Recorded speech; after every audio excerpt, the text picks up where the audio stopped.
I'll follow. Absolutely. So, hello there. This is Ian Nethercutt from the Auto Hub Hi. Show. We're here on the one-on-one interview show in season 5 for the Auto Hub Show and season 1 for this show. We have a really interesting, dynamic individual on today. Chris, I don't know how to pronounce your last name, so you're gonna Schuring. Chris Schuring. Schuring. And just so you know, he's written a book. If you're a reader, check it out, The Broken Line. I'm assuming it's available wherever you can get books. Chris, maybe you could tell us a little bit more about who you are, what you do, and how you got there. Cool. Well, again, my name is Chris Schuring, and I've basically been an entrepreneur all my life. I just turned 64, and being an entrepreneur, I think I started my first, I'll call it my first business when I was about 14. And it's like a lot of guys, I started out, sweeping the neighbor's yard and cutting hedges and those kinds of things, and worked it up to the career of running international data centers for corporations and those kinds of things. Wow. And in all of that, I've had a very diverse background of working with people and everything from nuclear fusion to medical device development to basically promoting and writing business plans and raising money for taquerias. Um, Wow. and so I've used that experience along the way to create some consulting opportunities and those kinds of things. And currently today, I've written a book called The Broken Line, and it's, like you said, available on Amazon and those kinds of things. And it's really about how financing for startups, any startup, if we look at the traditional ways of doing venture capital and those kinds of things, it is broken. That entire process is broken. And if, as a startup, we don't look at alternative ways of doing things to get our startups financed, we're going to be struggling. Now, I'm not to say that those other methods of private equity and venture capital and those kind of things don't necessarily work, but for the majority of startups, they don't. And so I wrote this book to kind of talk about that and begin the discussion of how do we look at alternative financing and how do we raise money for a startup uh, when we don't know, you go to a venture capitalist like a Peter Thiel or these kind of guys, and all they're interested is if you need $50 million or more. I was talking to a guy the other day, and he says, well, we're not, and I'm working with a company, and he says, we're not really interested in investing anything less than $30 million. Well, I know that the company that we're talking to only needs about five.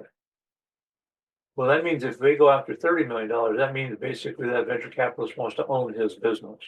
Right.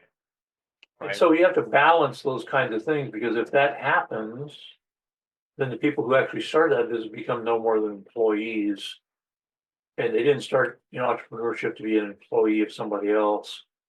And so there's those kinds of challenges. But along the way, kind of to look at some of the things that you talk about, I've actually trained to be a race car driver at one point in time in Laguna Seca, restored a 55 Chevy Stepside and worked on Triumphs, 1958 Triumph, and managed a Amco transmission shop for a while, sold cars for a while, and kind of a car guy, not as much as a lot of guys, but I like wrenching like the next guy, and um, enjoy hot rods and car shows and that kind of stuff as well.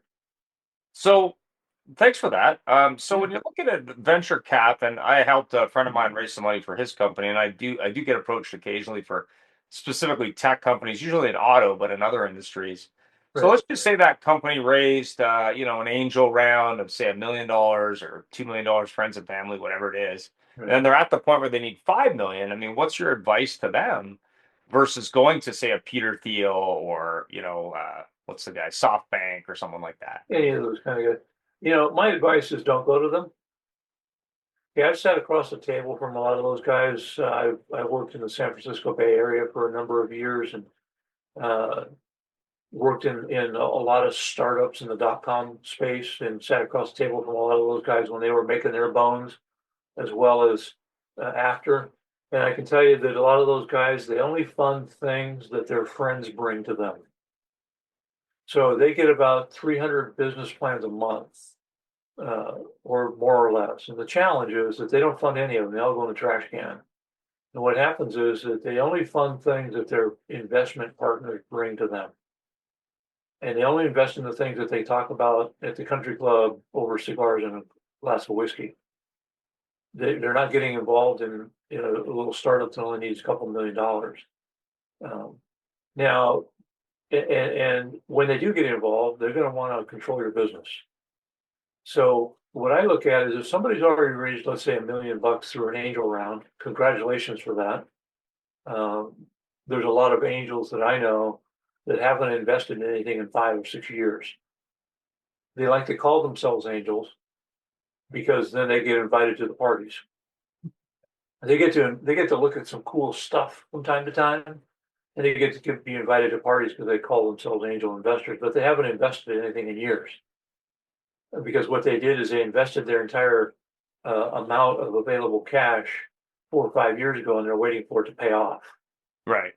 So they don't have any extra cash to invest. Um, and if you go for anything less than 500,000 and you go to any bank or anything, they're going to say, you should go to friends and family because that's not really a business loan. Right. And you're going to have to sign things like personal guarantees and that kind of stuff, which means if it fails, you're going to lose your house. Right. Right. So my suggestion is to look at if you have a business and you have a product A and you've raised $1 million, I would look at not necessarily building I'll call it the infrastructure of the company to support that product necessarily. It depends on each one, but I would look at generating pre-sales of your product and look to your customers for your investment, right? Let me give you a case in point. I work in a water business. I'm the chief operations officer also of a company that does atmospheric water generation. Okay. And basically, we had the same issue because nobody wants to invest in manufacturing. Because manufacturing has a long return on investment, 5, 6, 7 years. Because you got to buy a building, you got to put in equipment, you got to build material, all that kind of stuff. It's not like a SaaS program that 6 months later you're making money. It's not that easy. Right. So we went to who is our customers? Well, our customers are the Central Valley farmers in Central California. We have a lot of customer potential, but let's just take those guys. Right. Well, the Central Valley farmers in Central California that own 100,000 acres, 50,000, 10,000 acres, they have lots of cash capital, but they can't raise money and they can't grow their crops without water. So we went to them and we said, you're our future customers. Why don't we get you involved in our company as a small equity position? And what that'll do is put you in front of the line for product development, product delivery at a reduced cost. And you can invest in our company. And when we're ready to rock and roll, we'll make sure you get enough water to grow your almonds or your cherries or whatever. Yeah. And that was a great strategy because we went to our potential customers to raise the money. So that's the first thing I would recommend. And then again, it depends upon the product. Crowdfunding is a huge opportunity. But crowdfunding is all about marketing. And if you don't have the marketing dollars to be able to do marketing, people would say, well, it's on the internet. It's not going to cost anything to do marketing. Yes, it will. It will cost you money to do marketing, whether you've got to pay somebody or pay a firm or buy ads on Google or Facebook or those kind of things. It will cost you money to run those campaigns. Now, crowdfunding is only really good in my mind to raise incremental small amounts of business. But what it does is it creates a community. So if you got a widget that's going to be sold to the consumer market, you can create a community of champions that like what you're doing. It's a left-handed monkey wrench, and you're selling a bunch of them, right? Then you can create a community, which then when you go to some of your other future investors, you say, look, we got 6,000 people that have ordered this product, right? That kind of thing. So that would be my recommendation. Right? But it's really, the recommendation is every business, every founder, every situation is unique. And to put them into a cookie cutter can and say, this is how you're going to raise money is kind of misleading. Because everybody's different. Everybody's goals are different. Everybody's products are different. And then sometimes people would create, like I worked with a guy and still working with him 6 years later. He started out with a product and the product really wasn't going to go anywhere. The thought process was good, and it was like, this isn't going to happen, man. It's just there's no market for this. And what you're doing is not going to work. Well, he pivoted a few times, and now he's doing great things in artificial intelligence and education. Right. So it's about. I tell people I've pivoted so much I should be a ballerina. It's about it's about pivoting and understanding that the markets change and they're fickle, and knowing your potential consumers and being able to say, hey, today I'm creating ballet shoes, but really what's in vogue are CrossFit shoes. So I want to pivot out of that and start making CrossFit shoes. You may not like it as much, but you have to look at what are the goals of what you're trying to do, right? Are you trying to make money, or are you trying to just sell shoes or become internet famous or what have you, right? So, Yeah, I mean, you look at Crocs as a brand. I mean, there's that right. that film Idiocracy, and when that came out, he said, "Oh, I picked these shoes because I knew nobody would ever buy them. They were like the wackiest idea ever." And then you fast forward 10, 15 years, and it's like, It's a not only are they worldwide. selling shoes, they're selling stuff to attach to them that looks even goofier than the shoes themselves. So it's kind of interesting that you say that, because I think the big mistake a lot of new entrepreneurs make. And I've owned a number of companies, website design company, the early days of the internet back in the mid 90s. I owned a hot sauce company for a while. Obviously, I've worked in the auto industry and a number of other industries, and also worked in different service businesses. But the key to success to me in any business is always A, the ability to pivot and adapt quickly. Right, right, B, the ability to do that before you run out of money. Hopefully, it's not borrow money, but whatever, right, money. right, And the ability to minimize interaction with investors who are going to try and tell you how to do things. And I agree right, with you 100% when you look at people that have bootstrapped a company or done it on minimal money. That's a hell of a lot more interesting to me than someone who says, "Hey, I got this great idea. Give me $50 million and hope it works out." I have a good buddy who lives in San Francisco, went to high right, school, and he changes companies who works for every couple months. And I said to him, I said, stop believing in the fundraising round and start believing in the long-term trajectory of that company. But more right, importantly, and this is something that's kind of interesting with the contract I'm doing right now for a company called VidCalls, is this product has changed like a huge amount in the last 2 years, and probably will continue to change.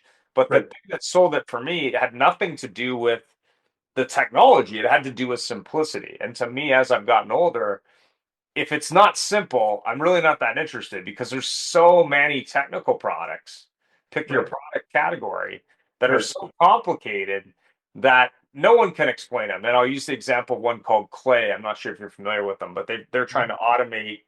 It's almost like an interactive spreadsheet software you can plug things into, like a switchboard. The problem Okay. is the guys who make it can't train you how to use it. And the people who are trying to train you how to use it as a consultant, they don't have enough time to train the people because it's so complicated. And Right, on top of that, chances are it'll be obsolete before they fix it. So I right, think of it like maybe like Microsoft Office right, or Outlook. They right, keep changing Outlook, and usually not in a good way. Like the new right, Outlook is no better than the Outlook was 10 years ago. It's just more complicated. To right, make it simple and only add features that are needed. right, Don't just add features to bolt them on to hope that works right. out. So it's funny when you look at Google as a company, they were playing around with some AI before they sort of launched Bard, I think, and they Right. were overloading Chrome, which is arguably one of the bigger browsers on the internet, and Right. the thing just kept breaking. And I still Yeah. notice today that when you get to about 300 megabits in cache, I think it's Right. 300 bytes, the thing just breaks. And the Right. reason is it can't handle it. But wouldn't it be a great feature to just say, yeah, you're coming up on 300, we're going to clear that. You just have to relog in. That would Right. be a great feature for people, because then they wouldn't have to experience the breakage. And I Right. was talking to my wife this morning. I was looking at getting a new blender just to Right. shakes in the morning. Well, she has a blender she bought a number of years ago now, not that long ago. That's Right. a nice blender. You just can't get parts for it. Right. Like, to me, it's like, okay, these aren't complicated parts, but instead of selling me a new blender, why don't you sell me support for the one that I have? which I right. pay good money for. So that's another thing that when I look at coffee makers to pick an appliance, I have an Italian one that basically has three components. Here's my coffee All maker. electronics. Mine's Yeah, a, mine's a, mine's a French press. Put coffee and hot water in it. There you go. mine's an Italian one, so it's got three components, and you put it Right. on the burner, and that's it. There's no Yeah. anything. There's no moving parts. There's none of that. It just Yeah. works, and it's been working for a long time. So it's funny that when you look at technology today, or even Right. automotive, or even businesses, I know what is it, the Container Store and a bunch of others are going sideways. Right. Part of it is just they haven't adapted to that modern customer. And part of it is their inability to change the business to line up with that customer. Right. When you look at Right. like products like, for example, lab grown meat, for example, to pick a random product, Yeah. that's a product that may work. Who knows? But Right. the amount of capital cost investment to get that Right. there, I don't know. Like AI is another one where who knows how many will be left, but it's Right. certainly interesting. It's like the early days of the internet Right. when I got Right. into that business, and people are like, "Oh, this is a temporary problem. Like this is Yeah. not." Well, So it's like I started in technology in 1980 yeah, at Atari. yeah, Yeah, I left Atari as a senior operations analyst over all their financial systems. Mhm. And prior to that, a few years prior to that, I was a lumberjack in the timber industry. Oh, okay. So I transitioned from being a lumberjack to working in technology. And the only reason is because they were hiring. I It's didn't have a degree or anything. It's like the lumber industry was slowing down and technology was hiring. So that's where I went. But anyhow, uh, it's interesting. Everybody and I use AI all the time right now and those kinds of things. yeah. But it's interesting that people get all fuzzed up about it. But in actuality, it's the same thing that technology has always been doing. Technology has always been trying to create a smoother way of doing things through automation. Yep. And that automation is done at a computer level, which now we just call AI. Um, but it's, when I started doing computers, the HR system, human resource system was on card decks. It was a card deck that was about half the size of a sheet of plywood or whatever. And they were all index cards. And the index cards were fed into the computer, and the computer read the index cards. God help you if you got the index cards out of order. Uh, but that's where I started, right? Yeah. And that was creating a form of what we now call artificial intelligence, using the intelligence of the computer to create things. And I think that you're right. Companies need to understand where they're headed and pivot, and they need to look far enough down the road so they're not pivoting too late. Oh, Um, 100%. and the other thing that I find in I don't want to say a lot of startups, but there are some startups that I work with, and I do a lot of consulting with startups, and I'm a mentor at a couple and all that kind of thing. Is that founders need to know what their role is, right? Oh, It's like I started a couple companies with my current business partner, and I know that my role is an operations guy. I'm an operations guy. Give me an empty building and some money, and I'll build whatever you want, right? I can build an automobile line. I've been to China and toured their automobile lines. I can do any of those kinds of things. But I'm not really the marketing guy. I'm not really the face of the company kind of thing. That's the CEO's job. Uh, and also, I don't like accounting. It's not that I can't do it, but I don't like it. It bores the what out of me, and I don't want to do it. I'm not a Uh, fan. I know how to do it. so, Not interested. so when we started our organization, we had a frank discussion about who was going to do what and why, and that helps because then there's no conflict later that says, well, how come we didn't do this? Well, you were supposed to be doing this and that and the other. Uh, so understanding what your role is currently and in the future with the company is extremely important. Because just because you're the entrepreneur started the company doesn't mean that you can be the CEO of a multi-million dollar company. Yep. Well, Right. 100%. You look at some of these companies today, and I always look at it from a CEO point of view that it's like there's the founder who started the company. Right. There's an operations guy who might initially work with the founder, and then there's someone who'll carry the ball moving forward. I had the opportunity a number of years ago to see Michael Dell live talking about Okay, the computer. And what impressed me at that time and still does today is he spent the entire presentation talking about his customers. Said, listen, I right, wouldn't be here without my customers.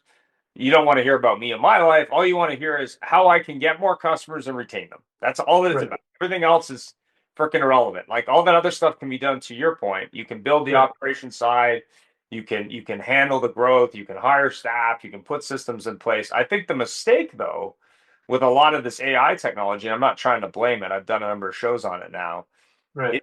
It's not a magic bullet. It's not that No, silver bullet from the vampire movie or the werewolf movie. It's a tool on the tool belt that might be useful depending on what you want to do with it, and it might right, not be useful.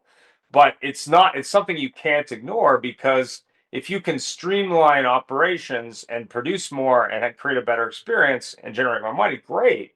But it right, may not be the right fit. Like I think of Lego sets or those puzzles where they have these different pieces. So right, sometimes it works great. Sometimes right, it's like that doesn't make any sense. And I always use the right, example of government because they're inept at a lot of things. Um, right, Automating stuff that you don't know how to do yourself as the person in charge, that's a mistake. Like figure right, it out first. Maybe you train the AI to do it, who knows? But at the end of the day, if you can't do it yourself, right, throwing AI into the mix is not a good right, thing. And I use the example of the internet way back. And this was way right, back when you had to know how to code HTML right. and know what you're Cool. doing. And luckily for me, my brother's a coder, so he could do that. I was good at the graphics side, I had a background in that. But what was funny about it was at the time, really, it wasn't anything snazzier than a digital brochure. There wasn't a lot Right, going on. right, Fast forward, when you look 25 years in the future or 30 years in the future, maybe, Um, websites have moved ahead a little bit, but right. really, when you look at the rate of change for websites today versus 5 years ago, there's not a lot of new stuff. Like there really No, is. and when I talk to companies, I tell them don't make a one-dimensional website. Create an experience that's a customer portal, right? You want somebody when they hit your and we're working on it for ourselves internally as well. But you want to have a presence on the internet that's an experience and it's a customer portal. So then when you have customers, they can log in, they can see their invoices, they can that way you don't have to handhold them quite so much.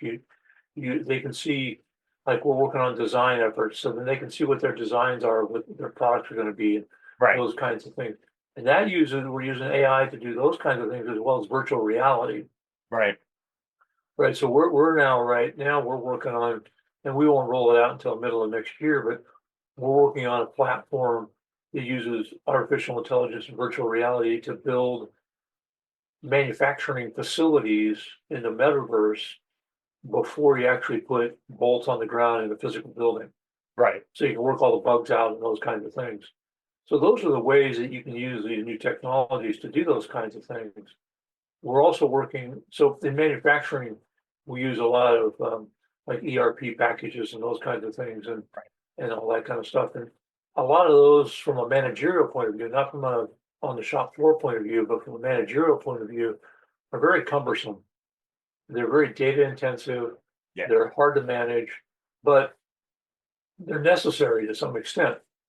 So we're working with an AI company right now that is building an AI software platform over the top of our CRM, our enterprise CRM, and our enterprise ERP packages and those kinds of things.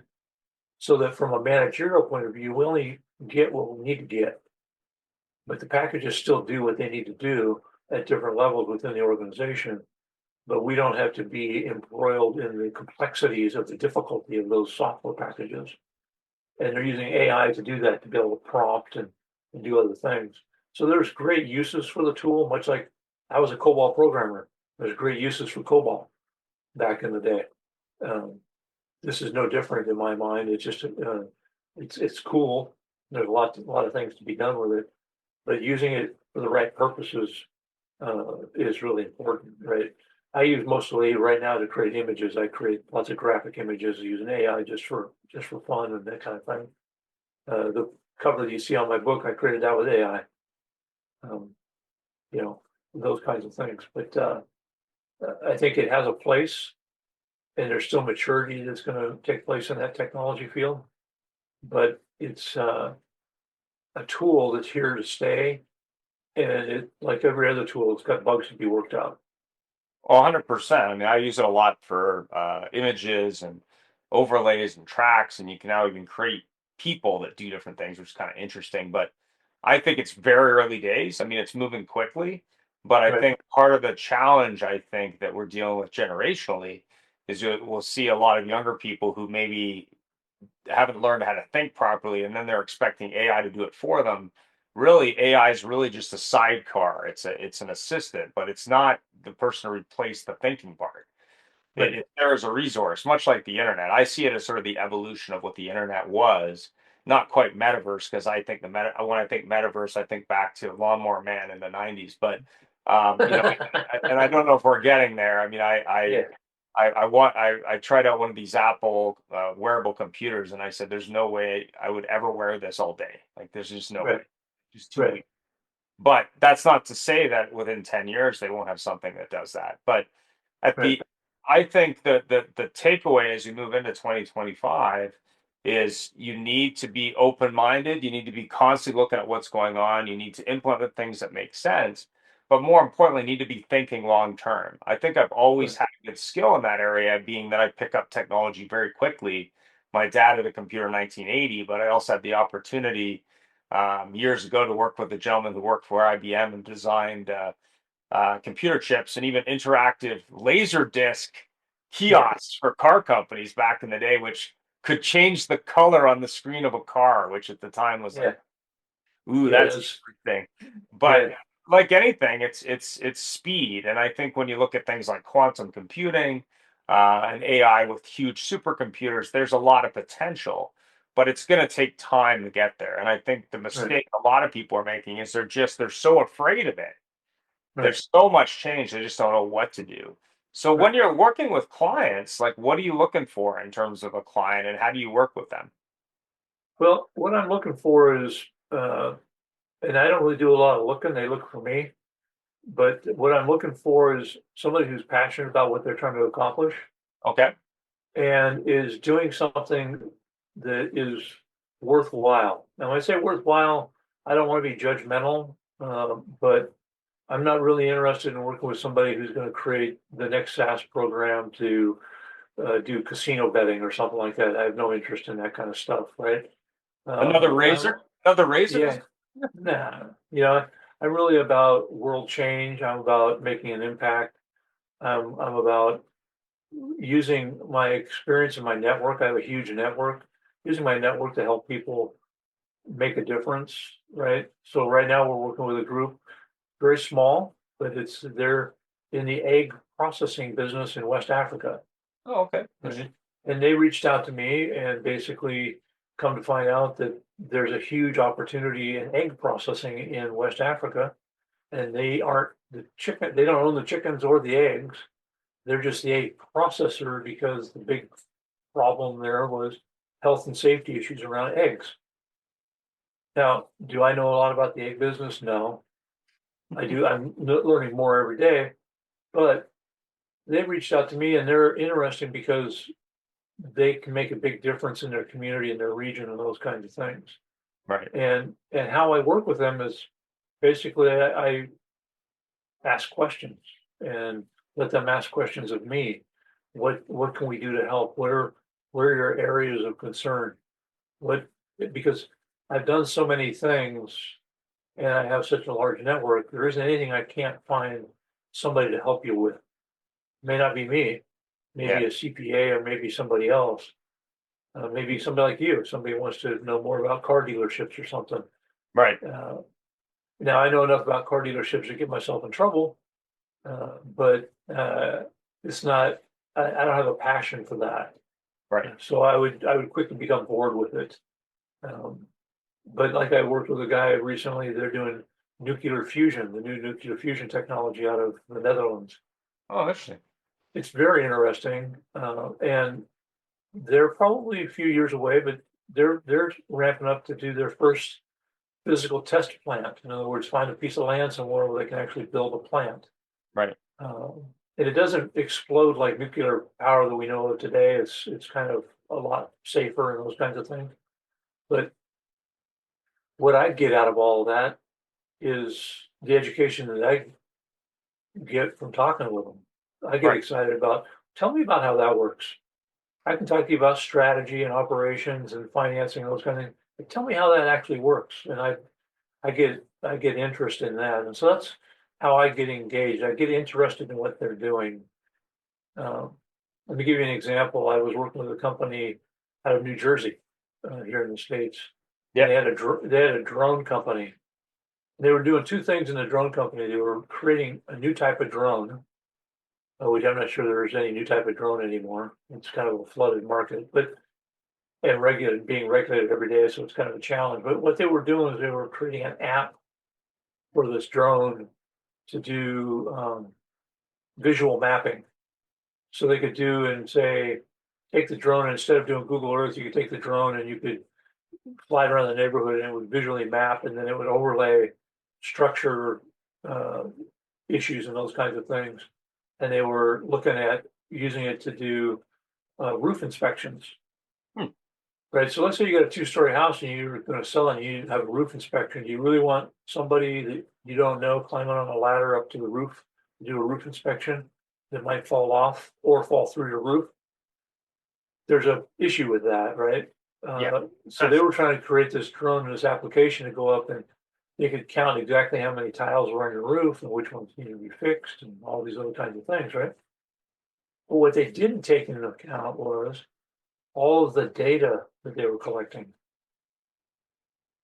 And after we had a couple conversations about the data, the value of the data they were collecting, not just their clients, but the structural integrity of particular types of tiles and these other kinds of things, and the fact that they could petition an insurance company to lower the insurance premiums for a roof inspector because they no longer had to climb up on the roof. So there's money savings, there are risk savings. The roof inspector can now inspect 6 roofs a day instead of 4. And so Yeah. they weren't looking into that aspect of it. And they ended up pivoting their entire company to go after those kinds of things as a revenue stream. And now they're doing quite well. Uh, so it's really more about, we have a discussion about, let's talk about what you're doing and how you're doing it. Yeah, I mean, when you look at businesses, and roofing is kind of interesting because I watched like a YouTube video on a guy. He went for a Tesla roof front to back on solar, and he was talking about the integration problems and the problems with their sales process. But the thing that's interesting from a roofing point of view is obviously if I was considering replacing my roof and I had data on 10 different roof types, and I can say, okay, this one's been there for 10 years, this one's been there for 5, this is the climate, whatever. There's some opportunity. But more importantly, I think in a lot of cases, when people operate a business or start a business, their head's in that business and they're not really thinking outside of it Right. at all. And I think that's a big mistake, especially if you got sort of that employee mindset or that I must have it right mindset, which I think a lot of businesses fall into. They think it's got to be right because they created it to solve what Right. they perceive as the right problem. But in a Right. lot of cases, it's just not the right problem. In some cases, it's just a derivative of that problem. Right. And that's especially And true in software where people yeah. develop something and it's like, okay, that's not what people want, dude. Like it's Well, cool. Nobody cares. and founders can become very myopic in what they're looking at, and they put their head into the jar and they're trying to solve the problem and those kinds of things, and they don't look around, like you say, with software and those kinds of Yeah. things, that new technologies that come in and make the software better or better graphics or what have you, and those kinds of things. And and that's all well and good, but when it comes to a long-term business, you have to be able to look outside of what you're actually focused on. That's why when I said people need to understand what their role is, if you're an engineer and you're focusing on developing the product, that's great. But you need to have somebody on your team that's stepping back and taking a look at the bigger picture. Otherwise, you're going to, by the time you, so I got out of running data centers for a lot of reasons, but one fundamental reason was that every day we would have a meeting about what's the new software product that we've got to update all of our servers with. What's the new database that we've got to get involved with, right? Right. It changed on a daily basis, and I just got tired of running on that hamster wheel. Nothing was exciting anymore. It's like, oh, we're going to do another database update. really shoot me with a rock, right? And it became so mundane. It was no longer any excitement in it. And it's the same thing if you're not stepping back and taking a look at things, you're going to get stuck in that. By the time you pull your head out of the jar, it's going to be too late, and you got a product that nobody wants. Um, Yeah, I worked in the it, freight business years ago, and that business, it's like watching paint dry to me. I just like, ooh, yeah, how many different boxes of random crap can I move? Like, I just don't care. yeah. No, I was a long haul over the road truck driver for 8 years, so I get it. Not my thing. And when I had my radio station, I had an internet-based radio station. When I ran my I ran it from the semi truck. So I had a laptop and my headset, and I created and ran my radio station while I was a semi truck driver. Yeah, it's an interesting business. I thought some of the international stuff was interesting. We moved planes sometimes where we had to break them down, but for the Yeah. most part, it was just mind-numbingly boring. Like there's actually a guy I work with in that business who's still in that business 25 years later. But I'm just like, dude, like how many times can I measure things and move them? Like it'd be like me running a UPS store. Like why? Like what am I doing here? Like this has got to be the worst job ever. Like even Measure it, FedEx is more. measure it, weigh it, move it. Yeah, it's just it makes some of those animated movies like the Move It one look interesting. But anyway, so how can people find you? Well, There'll be there's details below, by the way, in the description. yeah. Cool. So the easiest way to reach me is you can Google my name, and let's see, I'll move to there's my name, There Chris it is. Schuring. Yep. Google my name and you'll find out more. And hopefully, until you get to page 5, you won't find anything bad about me. But basically, Google my name. That's the easiest way. You're going to find out my LinkedIn address, my blog address, all those other kinds of things. Um, but the easiest way is to go on LinkedIn.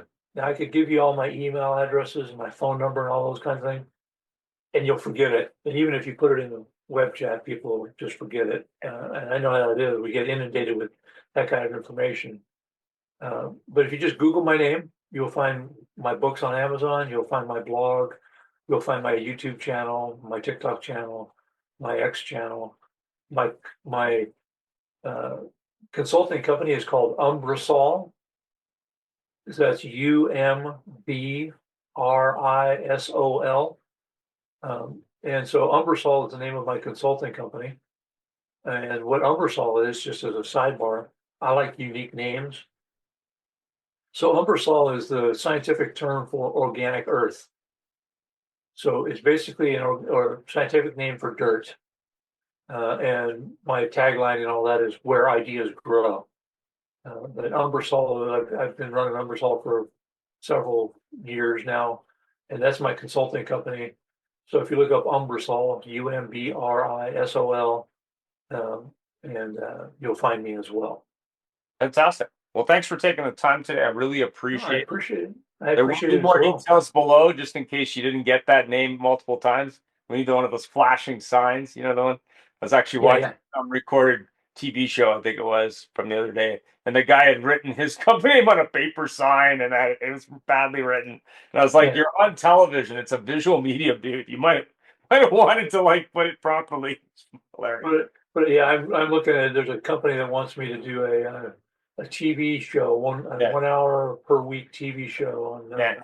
on TV, and the idea is you do just like what we're doing right now, but it's broadcast over a TV network, and across the bottom they call it a mouse. Um, it's kind of like where you have the 5 there. Yeah. Um, they call that a mouse in TV and that kind of thing. And so basically, it would run your website and everything across the bottom. Um, but I find it's the easiest way to get hold of me is just Google my name. I got to lean to the right way. Just Google my name, and you'll find it. There's only a few of us out there. One's a lawyer, one's an actor, and me.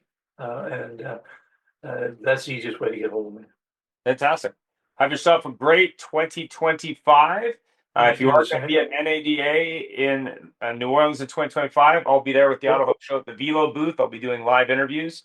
Yep. And of course, if you have questions about the show or want to be on the show on a one-on-one interview with me, the price is right. It's at no cost to you. I'd love to have you, and thanks for taking the time. Have yourself a great rest of your Saturday. I will. You do the same and enjoy 2025 and be blessed and prosperous. Same to you. Have a great All right. day. Take care. Thanks.